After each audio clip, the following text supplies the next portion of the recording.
आज मैं आपके साथ सेवइयों की रेसिपी शेयर करूंगी। ये सेवइयाँ जो हैं मैं बिल्कुल अलग ढंग से बनाऊंगी और बहुत ही टेस्टी, बहुत ही यूनिक और फ्लेवरफुल होंगी। मतलब सेवइयों में आपको तीन का मज़ा मिलेगा। सेवइयाँ, कस्टर्ड और कोकोनट लड्डू। ये कॉम्बिनेशन बहुत ही यूनिक है, बहुत टेस्टी बनती हैं और इनको मैं बहुत ही अलग ढंग से बनाने वाली हूँ। तो वीडियो को एंड तक देखिएगा। अगर मेरे चैनल को सब्सक्राइब नहीं किया है तो प्लीज़ मेरे चैनल को सब्सक्राइब करें और मुझे सपोर्ट करें। तो चलिए फटाफट से शुरू करते हैं आज की रेसिपी। तो यहाँ पर मैंने 150 ग्राम सेवइयाँ ली हैं। तो सबसे पहले मैंने गैस ऑन करके पैन में सेवइयों को डाल दिया है। अब इसको मैं रोस्ट कर लूँगी। ये सेवइयाँ पहले से ही रोस्ट होती हैं तो हमें ज़्यादा रोस्ट करने की ज़रूरत नहीं है। और कोशिश करिएगा पतली वाली ही सेवइयाँ लें और इनको हमें बिल्कुल बारीक कर लेना है, बिल्कुल छोटा छोटा सा, क्योंकि इनको मैं बहुत ही यूनिक ढंग से बनाऊंगी तो मैं बिल्कुल एकदम से बारीक कर लूँगी। तो यहाँ पर मैंने 1 टेबलस्पून बटर लिया है। बटर डालने के बाद सबको मिक्स करते हुए हमें रोस्ट कर लेना है। आप चाहें तो देसी घी भी यूज़ कर सकते हैं, लेकिन बटर का जो टेस्ट है वो बहुत ही अच्छा आता है इन सेवइयों में। तो यहाँ पर सारी सेवइयों को मैंने रोस्ट कर लिया है। अब मैंने यहाँ पर 1.5 टेबलस्पून पाउडर शुगर डाल दिया और पाउडर शुगर डालने के बाद अच्छे से हमें मिक्स कर लेना है। और याद रखिए गैस की फ्लेम हमें लो ही रखनी है, क्योंकि अगर हम हाई रखेंगे तो जो ये पाउडर शुगर है वो क्रिस्टलाइज हो जाएगा। तो पाउडर शुगर के बाद यहाँ पर मैंने 2 टेबलस्पून मिल्क पाउडर डाल दिया और फिर से अच्छे से चला लेना है। सबको एक साथ मिक्स कर लेना है, बिल्कुल भी क्रिस्टल्स नहीं रहने चाहिए। पाउडर शुगर और मिल्क पाउडर आप अपने अकॉर्डिंग डाल सकते हैं, कम ज़्यादा। तो यहाँ पर सबको मैंने एक साथ मिक्स कर लिया है और इनको मैं ड्राई ही रखूँगी, दूध बिल्कुल भी नहीं डालूँगी। तो यहाँ पर एक बाउल में आधा कप दूध लिया है और उसमें मैं 2 टेबलस्पून कस्टर्ड पाउडर डाल दूँगी और अच्छे से मिला लूँगी। 2 टेबलस्पून ही मैंने कॉर्नफ्लावर लिया है और 3 टेबलस्पून मिल्क पाउडर, और सबको अच्छे से हमें मिला लेना है। बिल्कुल भी लम्स नहीं रहने चाहिए इसमें। और दूध मैंने हल्का गुनगुना ही लिया है। अगर हम ठंडा दूध यूज़ करेंगे तो उसमें लम्स पड़ सकते हैं, तो कोशिश करिएगा जो दूध है वो गुनगुना ही लें। और यहाँ पर मैं 1 गिलास दूध ले रही हूँ। गैस की फ्लेम मैंने मीडियम ही रखी है। हमें मीडियम फ्लेम पर इस दूध को चलाते रहना है जब तक ये थोड़ा थिक ना हो जाए। अब दूध थोड़ा थिक हो गया है तो यहाँ पर मैं 1.5 टेबलस्पून शुगर डाल दूँगी। शुगर आप अपने हिसाब से कम ज़्यादा डाल सकते हैं। और अब मैं जो कॉर्नफ्लावर, कस्टर्ड और मिल्क पाउडर वाला दूध बनाया था वो डाल दूँगी। इसको हमें छन्नी में छान के ही डालना है, जो क्रिस्टल हैं वो छन्नी में ही रह जाएंगे। तो यहाँ पर मैं विस्कर से दूध को चला लूँगी और हमें दूध को लगातार चलाते रहना है, क्योंकि इसमें लम्स पड़ सकते हैं। तो दूध यहाँ पर थिक होना शुरू हो गया है। तो यहाँ पर मैं कटे हुए बादाम और पिस्ता डाल दूँगी। आप ड्राई फ्रूट्स या फिर नट्स अपने अकॉर्डिंग डाल सकते हैं। तो धीरे धीरे ये दूध थिक होना शुरू हो जाएगा और हमें यहाँ पर इसकी कंसिस्टेंसी इसी तरह से रखनी है, ज़्यादा थिक नहीं करना है, क्योंकि ये ठंडा होने के बाद भी बहुत ज़्यादा थिक हो जाता है। तो यहाँ पर मैं गैस की फ्लेम ऑफ कर दूँगी और दूध को ठंडा होने रख दूँगी।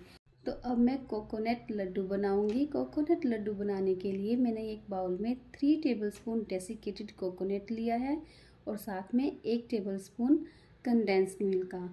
आज की जो रेसिपी है ये बहुत ही यूनिक है। यूनिक होने के साथ साथ ये बहुत ही टेस्टी भी है। आप इसको ज़रूर से ट्राई करिएगा। तो यहाँ पर मैंने पहले सेवइयाँ को रोस्ट किया, फिर मैंने कस्टर्ड बनाया और अब मैं कोकोनट लड्डू बना रही हूँ। और ये जो कोकोनट लड्डू हैं ये हम बहुत ही छोटे बनाएंगे। और आप देख सकते हैं कोकोनट में कितना ऑयल था। तो यहाँ पर मैंने सारे लड्डू बना लिए हैं जितने मुझे चाहिए थे।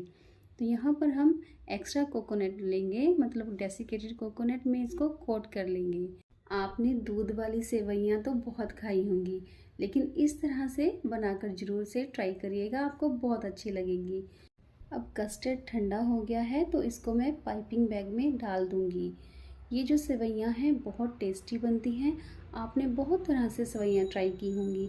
शीर खुरमा ट्राई किया होगा आपने, दूध वाली सेवइयाँ, सेवइयों की खीर भी ट्राई की होगी। लेकिन जो आज मैं बना रही हूँ इसको भी ज़रूर से ट्राई करिएगा, आपको बहुत अच्छी लगेंगी। तो सबसे पहले मैंने गिलासेस में सेवइयों को डाल दिया है और अच्छे से प्रेस करते हुए हमें इनको स्प्रेड कर लेना है। आपको जितनी क्वांटिटी चाहिए आप उतना ये बना सकते हैं। और सेवइयों को हमें स्पून से अच्छी तरह से दबाते हुए स्प्रेड करना है। और अब मैं दूसरे गिलास में भी सेवइयों की फर्स्ट लेयर लगा दूंगी। तो यहाँ पर हमें बहुत अच्छे से स्पून की हेल्प से इनको दबा लेना है। आप चाहें तो मडलर से भी प्रेस कर सकते हैं। अब फर्स्ट लेयर लगाने के बाद मैं यहाँ पर सेकंड लेयर कस्टर्ड की लगाऊंगी। हमें पाइपिंग बैग से इवनली कस्टर्ड को स्प्रेड कर लेना है। और सेवइयों को मैंने ड्राई ही रखा है, दूध बिल्कुल भी नहीं यूज़ किया। जब हम सेवइयाँ खाएंगे तो ये हल्का क्रंच देंगी। और ऐसा भी नहीं है कि ये बिल्कुल ही ड्राई रहेंगी, क्योंकि हम कस्टर्ड डाल रहे हैं तो ये सोगी भी हो जाएंगी और क्रंची भी लगेंगी। तो बिल्कुल भी टेंशन मत लीजिएगा कि हार्ड रहेंगी। तो यहाँ पर मैं दूसरी लेयर लगा चुकी हूँ और अब मैं तीसरी लेयर सेवइयों की लगाऊंगी। इवनली हमें सबको स्प्रेड कर लेना है। और रमज़ान भी ख़त्म ही होने वाला है, तो रमज़ान के ख़त्म होने से पहले आप इस रेसिपी को ज़रूर से ट्राई करिएगा। आपको बहुत अच्छी लगेगी, सब आपकी तारीफ़ करते नहीं थकेंगे। ये बहुत ही यूनिक है और एक रेसिपी में 3 रेसिपीज़ हैं, तो ट्राई करना तो बनता ही है। और अब मैं लास्ट लेयर कस्टर्ड की लगा रही हूँ। और आप अपने हिसाब से जितना आपको कस्टर्ड बनाना है या ये सेवइयाँ बनानी हैं उतनी क्वांटिटी में बना सकते हैं। तो अब मैं दूसरे गिलास में भी लास्ट लेयर लगा दूंगी। इवनली हमें कस्टर्ड को स्प्रेड कर लेना है। आप चाहें तो स्पून से भी कस्टर्ड लगा सकते हैं।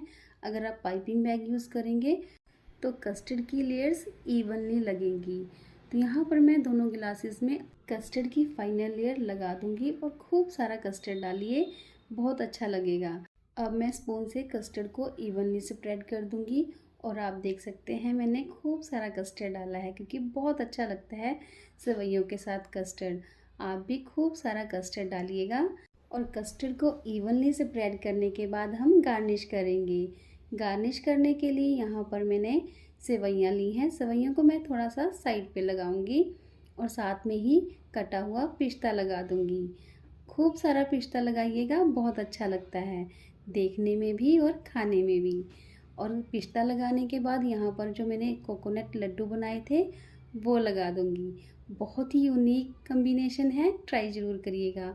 जब आप एक स्पून लेंगे आपको सेवइयाँ, कस्टर्ड और लड्डू तीनों का टेस्ट आएगा और बहुत ही अच्छा लगेगा आपको खाकर।